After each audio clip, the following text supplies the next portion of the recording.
With more on the impact of these latest tariffs, let's bring in CBS News senior global affairs contributor Ian Bremmer. He's also president of the Eurasia Group. Good to see you. Hello.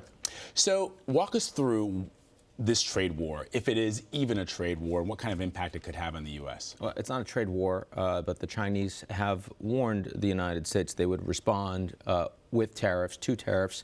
The United States has said that they're going to put these measures against steel and aluminum, and right now the Chinese have about $3 billion of tariffs they're implementing. These are a bunch of goods, hard goods, that right now basically come from American red states. They're targeting areas where Trump supporters and Trump politicians are significant. It is about $3 billion, a hell of a lot less than $50 billion in goods the Americans were targeting. They want to see what the Americans actually implement. So this is shot across the bow. This is a restraint from the Chinese, I would say. It was a week ago that they said, hey, we're going to do this. We're willing to talk to you, but let's see where we go. Now they've made the first implementation. But we're still very early innings of this game. Yeah, but President Trump has not shown, and nor do his supporters ever expect that he'd ever back down from something that he said he's going to do. This warning shot from the Chinese is, as you say, just a warning, but could they elevate this if they don't see any kind of reciprocity from the United States? Did you just say that Trump would never back down from something he said he was going to do? Am I wrong about that? I mean, he wouldn't admit that he's backing down, but I mean, very clearly, he initially said that we were going to have tariffs 25% on steel, 10% on aluminum all over the world, and then there were some countries that were there were exemptions you could drive trucks through, right? They were really big. I mean, he said the Mexicans would pay for the wall. Mexicans aren't paying for the wall. I mean, he says stuff all the time. Right. So I think it's quite prudent of the Chinese, who are in a strong political position and from a domestic stability perspective. Their economy is doing pretty well. They don't want a trade war. America's bigger than China is, economically speaking, so the Chinese would take a bigger hit if this were to occur.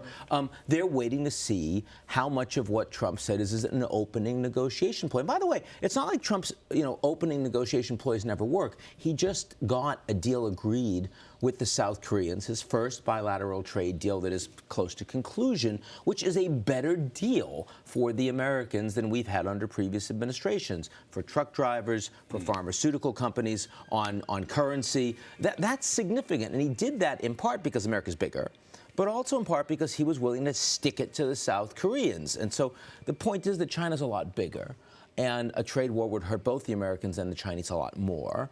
And I think the Chinese are coming into this fairly cautiously. What would the global impact be on something like this between the U.S. and China? Whenever you have inefficiency in trade, you're going to have, less growth. Things are more expensive. People can't consume as many goods. That means the ultimate returns for those corporations in the United States or China are going to be reduced. And global growth is something that affects not just consumer confidence, but also the global economic environment. So right now, we're in the best economic environment that we have had since the financial crisis 10 years ago. And the IMF and their economic expectations are continuing to be fairly bullish about the U.S., about China, about Europe, which is fully out of recession at this point, about India, about other emerging markets around the world. So economically, things look pretty good. But politically, they don't. There are dangers of geopolitical wars. I mean, things like North Korea and Iran and the rest. But there's also concerns about protectionism.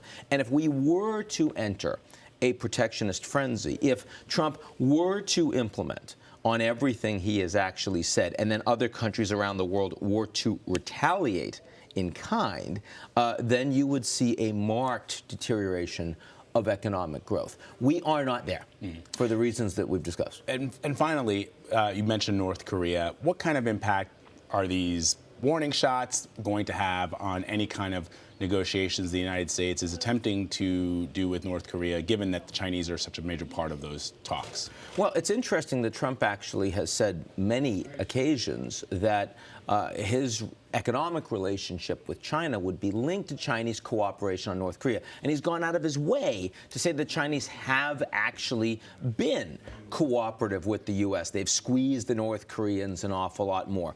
That is now falling apart. It's falling apart in two ways. One, because the Americans are saying, you know what, I'm just going to hit you on trade. Doesn't really matter. But secondly, because the Chinese said, you know what, I'm going to meet with Kim Jong-un all by myself. Trump said he was going to meet with Kim Jong-un, didn't tell the Chinese, didn't tell the South Koreans, didn't tell the Japanese, didn't tell the Secretary of State, right? I mean, nobody knew. The South Koreans were shocked when he said, okay, I'll say yeah, no problem. They had to call back Seoul. So the fact that the Chinese have now done the same thing, and that Kim Jong-un first goes to Beijing for a couple days to meet with his most important economic supporter, that's a big deal. And it does imply that the U.S.-China relationship, which was, one of the successes of Trump's first year, particularly that Mar-a-Lago summit when Xi Jinping came to visit, he was on script, it went pretty well. It really implies that that relationship is going to become significantly more challenging. Xi Jinping has nothing to worry about domestically. He's effectively president for life now. But we do have the North Koreans, in principle, real soon meeting directly with President Trump. And if the Chinese are not necessarily coordinating with the Americans, there's danger around that. To be continued. Ian Bremmer, always good to see you, my friend. Thank you. Sure.